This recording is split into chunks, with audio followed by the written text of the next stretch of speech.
I remember seeing Ryan Sessegnon terrorise Hull in a FA Cup tie last season when he was just 16. It was the first time I'd seen him play and he made a huge impression. But there are just two words for Sessegnon if he is even considering a move to Manchester United: Luke Shaw.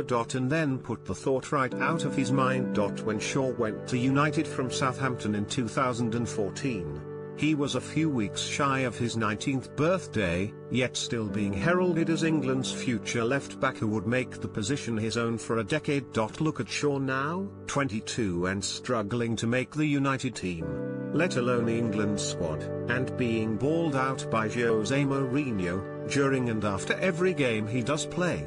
It seems. Of course, it could all have been different if he had not suffered such bad luck with injuries, which began with a stop-start first season at United and then the broken leg which kept him out of most of the 2015-16 campaign.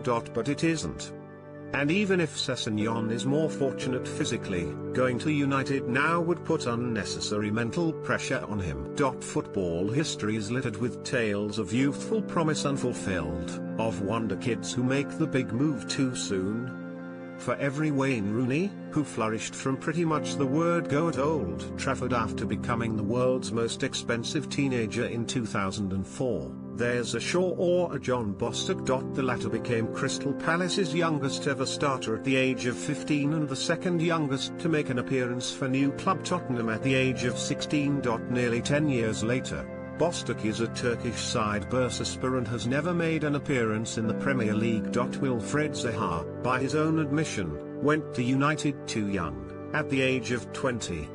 It is only after time back at Crystal Palace, 5 years later, that Zaha is being linked with another big move and looks ready for it. Sessegnon, at 17, has all the time in the world, and if he is as good as many people think he is, he will rise to the top. The best scenario for him would be to help Fulham to be promoted to the Premier League and develop organically at Craven Cottage.